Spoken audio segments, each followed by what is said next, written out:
చూడరమ్మా మన జగదంబని చూడరమ్మా ఆ పండల కమ్మల ఆవడి గడ్డ పండల కమ్మల ఆవడి గడ్డ గడక బగడల ఆలి మనక గడక బగడల ఆలి మనక పక్కన తల్లకి ముత్తగముంద పరమేశుని సజగలవై పరమేశుని సజగలవై అమ్మని చూడరమ్మా మన జగదంబని చూడరమ్మా హస్తగడియమల హస్తపగాల హస్తగడియమల హస్తపగాల పాదమలందల పిల్లల మెట్టల బాలాక్షుల సజగలవై అమ్మని చూడరమ్మా మన జగదంబని చూడరమ్మా. ಸುಮಾರು ಶತಮಾನಗಳ ಕಾಲ ಹಲವಾರು ಚಿಂತಕರು, ಹೋರಾಟಗಾರರು, ಮಹನೀಯರು, ವಚನಕಾರರು ಎಲ್ಲರೂ ಕೂಡ ನಮ್ಮ ಒಂದು ಜಾತಿ ವ್ಯವಸ್ಥೆಯನ್ನ, ಮೂಢನಂಬಿಕೆಗಳನ್ನ, ಈ ಕಂದಾಚಾರಗಳನ್ನ, ಆಡಂಬರಗಳನ್ನ ಇವೆಲ್ಲವನ್ನೂ ಕೂಡ ವಿರೋಧಿಸ್ತಾನೆ ಬಂದಿದ್ದಾರೆ. ಮೊದಲಿಂದಲೂ ಕೂಡ ನಮ್ಮಲ್ಲಿ ಇರ್ತಕ್ಕಂಥ ಈ ಸಾಮಾಜಿಕ ಪಿಡುಗುಗಳನ್ನ ಹಲವಾರು ಚಿಂತಕರು ಇದನ್ನ ಖಂಡಿಸ್ತಾ ಬಂದಿದ್ದಾರೆ. ನಮ್ಮ ಒಂದು ವ್ಯವಸ್ಥೆಯಲ್ಲಿ ಆರ್ಥಿಕತೆ ಬಹಳಷ್ಟು ಬೇಗ ಬದಲಾಗುತ್ತೆ. ಮಾನ್ಯ ಜಿಲ್ಲಾಧಿಕಾರಿಗಳು ಬಹಳ ಸ್ಪಷ್ಟವಾಗಿ, ವಿಸ್ತೃತವಾಗಿ ಈ ವಿಷಯವನ್ನ ಅಲ್ಲಿ ಪ್ರಸ್ತಾಪ ಮಾಡಿದರು. ಸಾಮಾಜೀಕರಣ ಅಂತಕ್ಕಂಥದ್ದು ಬಹಳ ಸಮಯವನ್ನ ತೆಗೆದುಕೊಳ್ತದೆ. ಈ ಸಾಮಾಜೀಕರಣದ ಗತಿಯೇ ಆ ರೀತಿ ಇರುತ್ತೆ. ಸೊ ಬೇರೆದ್ರಲ್ಲಿ ಎಲ್ಲವನ್ನೂ ಕೂಡ ಮನಸ್ಸುಗಳು ಅಲ್ಲಿ ಮುಖ್ಯ ಆಗೋದಿಲ್ಲ.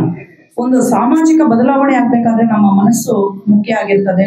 ಹಲವಾರು ವೈವಿಧ್ಯತೆಗಳಲ್ಲಿ ಇರ್ತಕ್ಕಂಥ ಜನರಲ್ಲಿ ಇರ್ತಕ್ಕಂಥ ಒಂದು ವೈವಿಧ್ಯಮಯ ಮನಸ್ಸುಗಳಲ್ಲಿ ಏಕತೆ ತುಂಬಬೇಕಾದ್ರೆ ಒಂದಷ್ಟು ಕಾಲಾವಕಾಶ ಬೇಕಾಗುತ್ತೆ. ಹಲವಾರು ಈ ರೀತಿ ಅರಿವು ಮೂಡಿಸ್ತಕ್ಕಂಥ ಕಾರ್ಯಕ್ರಮಗಳು ಆಗ್ಲೇಬೇಕಾಗುತ್ತೆ. ಸೊ ಇಂಥ ಕಾರ್ಯಕ್ರಮಗಳಲ್ಲಿ ವಯಸ್ಕರಿಗಿಂತಲೂ ಕೂಡ ಯಂಗ್ಸ್ಟರ್ಸ್, ನಮ್ಮ ಮಕ್ಕಳು ಹೆಚ್ಚಾಗಿ ಪಾಲ್ಗೊಂಡ್ರೆ ಅವರಲ್ಲಿ ಹೆಚ್ಚು ಬೇಗ ಒಂದು ಜಾಗೃತಿ ಬರುತ್ತೆ ಅನ್ನೋದು ನನ್ನ ಒಂದು ಅಭಿಪ್ರಾಯ. ನಮ್ಮ ಮಾನ್ಯ ಜಿಲ್ಲಾಧಿಕಾರಿಗಳು ಎಲ್ಲಾ ಹೆಚ್ಚು ಮಟ್ಟದಲ್ಲಿ ಶಿಕ್ಷಕರು ಇರೋದ್ರಿಂದ ಈ ಜಿಲ್ಲೆಯಲ್ಲಿ ಶಿಕ್ಷಕರನ್ನ ಮತ್ತೆ ಉಪನ್ಯಾಸಕರನ್ನ ಒಗ್ಗೂಡಿಸಿ ಒಂದು ರೀತಿ ಅವರಿಗೆ ಸಂವಹನ ಒಂದು ಕಾರ್ಯಕ್ರಮವನ್ನ ಮಾಡಿದ್ರೆ ಬಹಳ ಉತ್ತಮ ಅನಿಸುತ್ತೆ. ಸೊ ಅದನ್ನ ಜಿಲ್ಲಾಧಿಕಾರಿಗಳು ಹೇಳಿದ್ರು ಅಂದ್ರೆ ಅದನ್ನ ಅವ್ರು ಖಂಡಿತ ಮಾಡೇ ಮಾಡ್ತಾರೆ. ಸೊ ಈ ನಿಟ್ಟಿನಲ್ಲಿ ಅರಿವು ಭಾರತ ತಂಡದ ಒಂದು ಸದಸ್ಯರುಗಳು ನಾವೇ ಆಗ್ಬಿಟ್ಟಿದೀವಿ. ಈಗ ಇವರ ಕಾರ್ಯಕ್ರಮಗಳಲ್ಲಿ ನಾವು ಬಹಳಷ್ಟು ಕಡೆ ಆಗ್ತಾ ನಿಜವಾಗ್ಲೂ ಕೂಡ ನಾವು ಕೂಡ ಈ ತಂಡದಲ್ಲಿ ಒಬ್ಬ ಸದಸ್ಯರು ಅನ್ನೋ ರೀತಿ ನಮಗೂ ಕೂಡ ಭಾಸವಾಗ್ತಾ ಇದೆ. ಈ ಒಂದು ಸಾಮಾಜಿಕ ಬದಲಾವಣೆ ಆಗ್ಬೇಕಾದ್ರೆ ಎಲ್ಲರೂ ಕೂಡ ಕೈ ಜೋಡಿಸ್ಲೇಬೇಕಾಗ್ತದೆ. ಸೊ ಇದರಲ್ಲಿ ವಿದ್ಯಾವಂತರು, ಅವಿದ್ಯಾವಂತರು ಎಲ್ಲರೂ ಕೂಡ ಒಟ್ಟಿಗೆ ಸೇರಿದಾಗ್ಲೇ ಇದಕ್ಕೆ ಒಂದು ಗತಿ, ಇದೊಂದು ವೇಗ ಅಂತಕ್ಕಂಥದ್ದನ್ನ ಮಾಡ್ಕೊಳ್ತದೆ. ನಿಜವಾಗ್ಲೂ ಕೂಡ ಎಲ್ಲರಿಗೂ ಕೂಡ ಈ ಒಂದು ಬದಲಾವಣೆಯನ್ನ ಅಂಗೀಕಾರ ಮಾಡಬೇಕಾದ್ರೆ ಒಂದು ಮನೋಭೂಮಿಕೆ ಸಿದ್ಧವಾಗ್ಬೇಕು.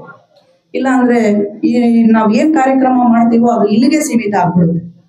ಅದು ನಮ್ಮ ಮನಸ್ಸಿನಲ್ಲಿ ಕ್ಯಾರಿ ಆಗ್ಬೇಕು. ನಮ್ಮ ಮನಸ್ಸಿನಲ್ಲಿ ಅದು ಹೊತ್ಕೊಂಡು ಹೋಗ್ಬೇಕಾದ್ರೆ ನಾವು ಅಂತರ್ಗತ ಮಾಡ್ಕೋಬೇಕು.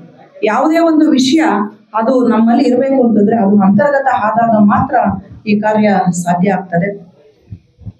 ಸೊ ನಮ್ಮ ಒಂದು ತತ್ವ ಏನಿದೆ ಅಂತಕ್ಕಂಥದ್ದು, ನಾವೆಲ್ಲರೂ ಕೂಡ ಸಮಾನರು. ನಮ್ಮಲ್ಲಿ ಯಾವುದೇ ಜಾತಿ, ಮತ, ಭೇದ ಯಾವುದೂ ಇಲ್ಲ. ನಮ್ಮಲ್ಲಿ ಅಸ್ಪೃಶ್ಯತೆ ಅಂತಕ್ಕಂಥದ್ದು ಇಲ್ಲ. ನಾವು ಸಂವಿಧಾನಕ್ಕೆ ಮಾನ್ಯತೆಯನ್ನ ಕೊಡ್ತೀವಿ. ನಾವೆಲ್ಲರೂ ಕೂಡ ಸಮಾನರು. ನಮ್ಗೆಲ್ಲರಿಗೂ ಕೂಡ ಎಲ್ಲಾ ಜಾಗಕ್ಕೂ, ಎಲ್ಲಾ ಒಂದು ಸ್ಥಳಗಳಿಗೂ ಕೂಡ ನಮ್ಗೆಲ್ಲರಿಗೂ ಕೂಡ ಮುಕ್ತ ಪ್ರವೇಶ ಇದೆ. ನಾವೆಲ್ಲರೂ ಒಂದು ಎಂಬತಕ್ಕಂಥ ಒಂದು ತತ್ವ ಮುಂದೆ ಒಂದು ಧ್ಯೇಯ ವಾಕ್ಯ ಆಗ್ಬೇಕು.